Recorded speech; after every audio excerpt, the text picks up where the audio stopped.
संसद में दहाड़ने वाले, टीवी की बहसों में आग लगाने वाले और अपने भाषणों से सुर्खियां बटोरने वाले असदुद्दीन ओवैसी को कौन नहीं जानता। एक ऐसा नेता जिसे कुछ लोग हीरो मानते हैं तो कुछ विलेन। एक ऐसा चेहरा जो अपने समुदाय के हक की लड़ाई लड़ता है। लेकिन क्या ओवैसी सिर्फ वही है जो हमें टीवी पर दिखते हैं? ओवैसी की कहानी के दो पहलू हैं। एक वो जो हम सब जानते हैं, एक आग उगलने वाला वक्ता, एक मुस्लिम नेता। लेकिन दूसरा पहलू वो है जिसे बड़ी चालाकी से या तो नजरअंदाज कर दिया गया या शायद आपसे कभी छुपाया गया। क्या है ओवैसी का असली एजेंडा? क्या वो संविधान के दायरे में लड़ने वाले योद्धा हैं या एक ऐसी राजनीति के प्रतीक जिसे उनके आलोचक देश के लिए खतरनाक मानते हैं? आज हम ओवैसी की शख्सियत की परतें खोलेंगे।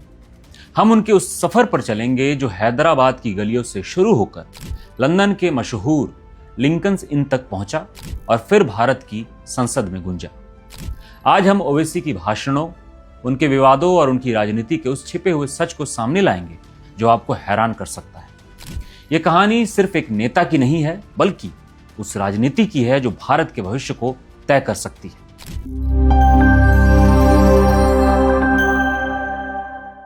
असदुद्दीन ओवैसी को समझने के लिए हमें वक्त में थोड़ा पीछे चलना होगा, हैदराबाद की उस पुरानी सियासत में जहां ओवैसी परिवार की जड़ें हैं। यह कोई मामूली सियासी परिवार नहीं है। इनकी कहानी आज़ादी से भी पहले शुरू होती है। जिस पार्टी को आज हम AIMIM यानी ऑल इंडिया मजलिस-ए-इत्तेहादुल मुस्लिमीन के नाम से जानते हैं, उसकी स्थापना 1927 में हुई थी, जब इसका मकसद हैदराबाद रियासत में मुसलमानों के हितों की रक्षा करना था। लेकिन 1948 में हैदराबाद के भारत में विलय के बाद इस पर बैन लगा दिया गया और यह हाशिए पर चली गई। असली कहानी शुरू होती है 1957-58 के दौर में, जब असदुद्दीन के दादा अब्दुल वाहिद ओवैसी ने इस पार्टी को एक नई पहचान दी। अब्दुल वाहिद पेशे से एक वकील थे और उन्होंने मजलिस को एक राजनीतिक दल के रूप में फिर से जिंदा किया। उन्होंने पार्टी के नाम में ऑल इंडिया शब्द जोड़ा और इसे भारतीय संविधान के दायरे में काम करने वाली पार्टी बनाया। ये वो नींव थी जिस पर ओवैसी परिवार की सियासत की पूरी इमारत खड़ी होनी थी। दादा के बाद विरासत संभाली असदुद्दीन के पिता सुल्तान सलाहुद्दीन ओवैसी ने। सुल्तान सलाहुद्दीन को हैदराबाद में सलारे मिल्लत यानी कौम का लीडर कहा जाता था। वो सिर्फ एक नेता नहीं बल्कि अपने आप में एक संस्था थे। 1984 से लेकर 2004 तक यानी लगातार 6 बार वो हैदराबाद से सांसद रहे। उन्होंने AIMIM को हैदराबाद के पुराने शहर से बाहर निकालकर एक बड़ी ताकत बना दिया। उनका राजनीतिक करने का अंदाज बिल्कुल जमीनी था। वो जनता से सीधे जुड़ते, उनके काम करवाते और उन्होंने पार्टी को एक ऐसी इलेक्टोरल मशीन बना दिया जिसे हराना लगभग नामुमकिन था। सुल्तान सलाहुद्दीन ने ही पार्टी को मजबूती दी, जिसकी वजह से आज AIMIM हैदराबाद में एक अभेद किले की तरह खड़ी है। ये वो माहौल था जिसमें असदुद्दीन ओवैसी बड़े हो रहे थे। उन्होंने सियासत को बचपन से बहुत करीब से देखा था।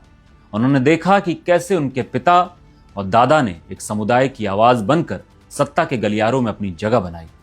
उन्हें विरासत में सिर्फ एक राजनीतिक पार्टी नहीं मिली, बल्कि एक पूरी विचारधारा मिली कि अपने समुदाय के हक के लिए लड़ना है, और यह लड़ाई सड़कों पर नहीं बल्कि संविधान के दायरे में रहकर लड़नी है। यही सबक आगे चलकर उनकी राजनीति का मूल मंत्र बनने वाला था। लेकिन सियासत में सीधे उतरने से पहले असदुद्दीन ने एक दूसरा रास्ता चुना, एक ऐसा रास्ता जो उन्हें भारत से हजारों मील दूर लंदन ले गया।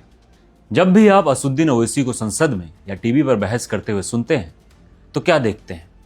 एक जोशीला नेता जो चीखता है, चिल्लाता है। लेकिन अगर आप उनके शब्दों पर गौर करें तो आपको एक और चीज दिखाई देगी, कानून, संविधान और नियमों का लगातार जिक्र। यह कोई इत्तेफाक नहीं है, यह उनकी शख्सियत का वो पहलू है जिसके बारे में बहुत कम लोग जानते हैं। सियासत में आने से पहले असदुद्दीन ओवैसी एक वकील थे और सिर्फ भारत में नहीं, उन्होंने अपनी कानून की पढ़ाई लंदन के सबसे प्रतिष्ठित संस्थानों में से एक लिंकन्स इन से पूरी की। वो एक क्वालिफाइड बैरिस्टर हैं। बैरिस्टर बनना सिर्फ डिग्री लेना नहीं है, ये तर्क, तथ्य और कानून के साथ अपनी बात को साबित करने की कला सीखना है। यही कला आज उनकी राजनीति का सबसे बड़ा हथियार है।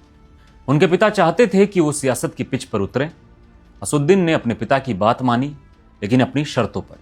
उन्होंने पहले अपनी पूरी पढ़ाई की, लंदन में बिताए उन सालों ने उनकी सोच को एक नया नजरिया दिया। उन्होंने दुनिया को देखा, अलग अलग विचारधाराओं को समझा और भारतीय संविधान को एक ग्लोबल नजरिए से पढ़ा। जब वो एक बैरिस्टर बनकर भारत लौटे तो उनके पास एक अनोखा हुनर था। वो मजहब की भाषा और कानून की भाषा दोनों को बखूबी समझते थे। यही वजह है कि जब वो यूनिफॉर्म सिविल कोड का विरोध करते हैं तो वो सिर्फ धार्मिक दलीलें नहीं देते, बल्कि वो संविधान के आर्टिकल 25 और आर्टिकल 29 का हवाला देते हैं, जो धार्मिक स्वतंत्रता और अल्पसंख्यकों को अपनी संस्कृति बचाने का अधिकार देता है। वो नागा और मिजो समुदायों को मिली विशेष छूट का उदाहरण देकर पूछते हैं कि अगर एक देश में अलग अलग समुदाय के लिए अलग अलग पर्सनल लॉ हो सकते हैं तो सिर्फ मुसलमानों को लेकर यह बहस क्यों है।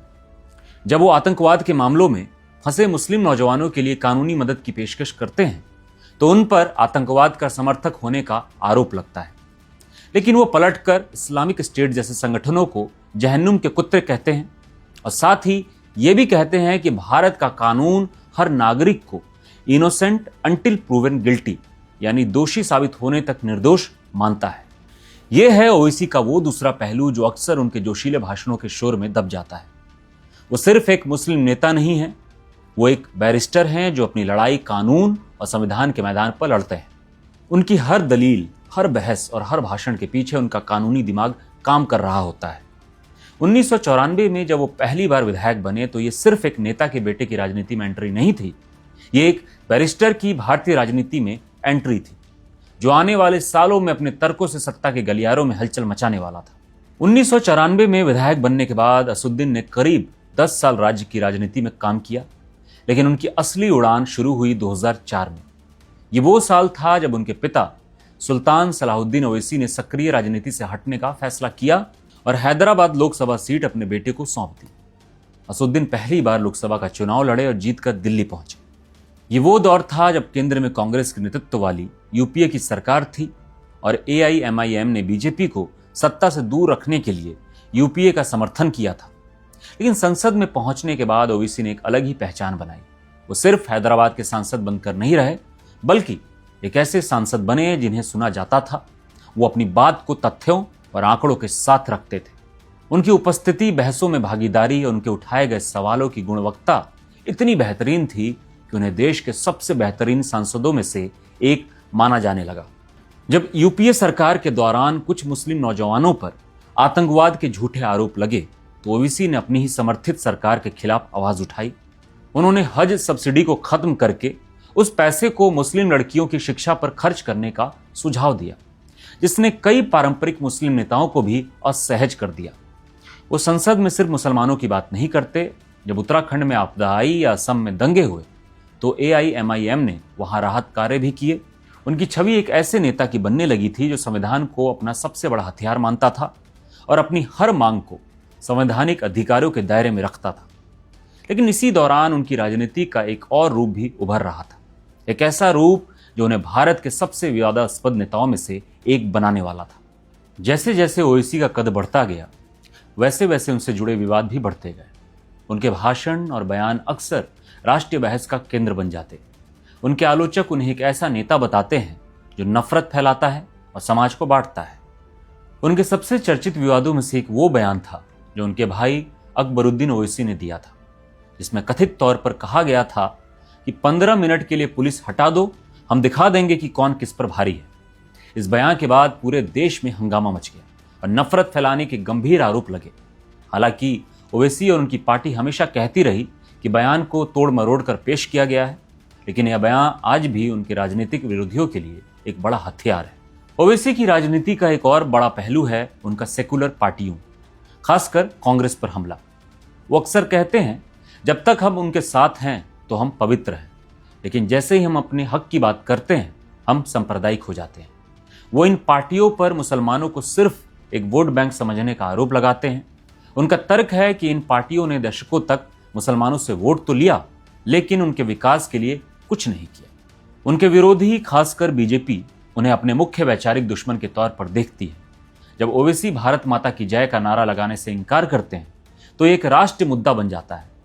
ओवैसी का तर्क है कि वो जय हिंद कहेंगे, लेकिन कोई उन्हें खास नारा लगाने के लिए मजबूर नहीं कर सकता, क्योंकि संविधान उन्हें इसकी इजाजत नहीं देता। ये विवाद ओवैसी की शख्सियत के दो अलग अलग पहलुओं को दिखाते हैं। उनके समर्थकों के लिए वो एक निडर हीरो हैं जो दबे कुचले समुदाय की आवाज उठाते हैं और सत्ता से आंख में आंख डालकर बात करते हैं। लेकिन उनके आलोचकों के लिए ओवैसी एक खतरनाक बांटने वाले नेता है। उनका मानना है कि ओवैसी जानबूझकर ऐसे बयान देते हैं जिससे समाज में तनाव बढ़े और मुस्लिम वोट एक मुश्त उनकी पार्टी को मिल जाए। सच इन दोनों के बीच कहीं है। ओवैसी की राजनीति एक आईना की तरह है जिसमें हर किसी को अपनी ही शक्ल नजर आती है। लेकिन सवाल यह है कि क्या यह सिर्फ बयानों और विवादों की राजनीति है या इसके पीछे कोई बड़ा एजेंडा काम कर रहा है। ओवैसी का वो सच जो आपसे छुपाया गया, वो कोई रहस्यमयी साजिश नहीं बल्कि एक सोची समझी राजनीतिक रणनीति है। यह रणनीति है AIMIM को हैदराबाद की एक क्षेत्रीय पार्टी से निकालकर एक राष्ट्रीय मुस्लिम आवाज बनाने की। यही है ओवैसी का असली हिडन एजेंडा। सालों तक AIMIM हैदराबाद और उसके आसपास ही सीमित रही, लेकिन 2014 के बाद असदुद्दीन ओवैसी ने इस रणनीति को बदल दिया। उन्होंने पार्टी का विस्तार उन राज्यों में करना शुरू किया जहां मुसलमानों की अच्छी खासी आबादी है, लेकिन कोई मजबूत मुस्लिम नेतृत्व नहीं है। इसकी शुरुआत हुई 2014 के महाराष्ट्र विधानसभा चुनाव से, जहां AIMIM ने 2 सीटें जीतकर सबको हैरान कर दिया। इसके बाद 2019 में पार्टी ने औरंगाबाद लोकसभा सीट भी जीती। महाराष्ट्र की सफलता के बाद ओवैसी ने बिहार का रुख किया। 2020 के बिहार विधानसभा चुनाव में AIMIM ने 5 सीटें जीतकर राष्ट्रीय राजनीति में हलचल मचा दी। ये जीत इसलिए बड़ी थी क्योंकि ये सीटें सीमांचल के मुस्लिम बहुल इलाके में थी, जो परंपरागत रूप से सेकुलर पार्टियों का गढ़ माना जाता था। AIMIM का ये विस्तार एक खास पैटर्न पर काम करता है। पार्टी उन सीटों पर उम्मीदवार खड़ी करती है जहां मुस्लिम वोट निर्णायक होते हैं और जहां अक्सर सेकुलर पार्टियों जैसे कांग्रेस, RJD, SP और BJP के बीच सीधा मुकाबला होता है। अब यहीं पर ओवैसी पर सबसे बड़ा आरोप लगता है, वोट कटवा होने का। कांग्रेस और अन्य विपक्षी दल आरोप लगाते हैं कि ओवैसी BJP की बी टीम है। उनका तर्क है कि AIMIM के चुनाव लड़ने से सेकुलर वोट बढ़ जाता है, जिसका सीधा फायदा BJP को मिलता है। लेकिन ओवैसी और उनके समर्थक इस आरोप को सिरे से खारिज करते हैं। उनका पलटकर सवाल होता है, क्या मुसलमानों ने देश की सारी सेकुलर पार्टियों का ठेका ले रखा है? हम कब तक दूसरों को जिताने के लिए वोट देते रहेंगे? हम अपना खुद का नेता क्यों नहीं चुन सकते? उनका तर्क है कि सेकुलर पार्टियों ने मुसलमानों को दशकों तक BJP का डर दिखाकर उनका वोट लिया है, लेकिन उनके विकास, शिक्षा और रोजगार के लिए जमीन पर कुछ नहीं किया। वो सच्चर कमेटी की रिपोर्ट का हवाला देते हुए कहते हैं कि देश के कई हिस्सों में मुसलमानों की हालत दलितों से भी बदतर है। ऐसे में अगर एक मुस्लिम पार्टी उनके हक की बात करती है तो इसमें गलत क्या है? यही है ओवैसी की राजनीति का असली सच। वो एक खालीपन को भर रहे हैं। वो उस मुस्लिम नौजवान की आवाज बन रहे हैं जो महसूस करता है कि सेकुलर पार्टियों ने उसे धोखा दिया है और BJP उसे अपना दुश्मन समझती है। 2024 के लोकसभा चुनाव में उन्होंने एक बार फिर हैदराबाद सीट से बड़ी जीत हासिल की, जो उनकी अपनी जमीन पर मजबूत पकड़ को दिखाता है। ये उनकी लगातार 5वीं जीत थी। उनका एजेंडा खतरनाक है या नहीं, ये देखने के नजरिए पर निर्भर करता है। अगर आप एक सेकुलर पार्टी के नेता हैं तो आपके लिए ओवैसी एक वोट कटवा है। अगर आप एक राष्ट्रवादी पार्टी के नेता हैं तो आपके लिए ओवैसी एक सांप्रदायिक नेता है। लेकिन अगर आप उस समुदाय का हिस्सा हैं जिसे लगता है कि उसकी आवाज कोई नहीं सुन रहा, तो आपके लिए ओवैसी एक उम्मीद है, एक नायक है। तो आखिर कौन है असदुद्दीन ओवैसी? एक तरफ है बैरिस्टर असदुद्दीन ओवैसी, जो लंदन से पढ़कर आए हैं, जिन्होंने बेहतरीन सांसदों में गिना जाता है, जो संविधान को अपना सबसे बड़ा हथियार मानते हैं और अपनी हर लड़ाई कानूनी दांवपेच से लड़ते हैं। और दूसरी तरफ है भाईजान असदुद्दीन ओवैसी, जिनके भाषणों पर विवाद होता है, जिन पर समाज को बांटने के आरोप लगते हैं और जिनकी राजनीति को उनके विरोधी देश के लिए खतरा मानते हैं। क्या वो एक गलत समझे गए संवैधानिक योद्धा हैं जो सिर्फ अपने समुदाय के अधिकारों के लिए लड़ रहे हैं, या फिर वो आज के भारत के सबसे चतुर और ध्रुवीकरण करने वाले राजनेता हैं जो जानते हैं कि विवादों को वोटों में कैसे बदलना है? शायद सच ये है कि ओवैसी एक ही सिक्के के दो पहलू हैं। वो इस नई भारतीय राजनीति के प्रतीक है जहां हर समुदाय अपनी पहचान, अपनी हक को लेकर ज्यादा मुखर हो रहा है। उनकी सफलता या असफलता भारत के लोकतंत्र के भविष्य के बारे में बहुत कुछ बताएगी। तो आपके लिए ओवैसी क्या है? एक हीरो, एक विलेन या कुछ और? इसका फैसला आप करें। आपकी राय क्या है? क्या आप ओवैसी की राजनीति से सहमत हैं या असहमत, और क्यों? नीचे कमेंट्स में हमें अपनी राय जरूर बताएं। अगर आपको ये विश्लेषण पसंद आया हो तो इस वीडियो को लाइक करें, शेयर करें, और ऐसे ही निष्पक्ष और मजबूत विश्लेषण के लिए हमारे चैनल को सब्सक्राइब करना ना भूलें। धन्यवाद।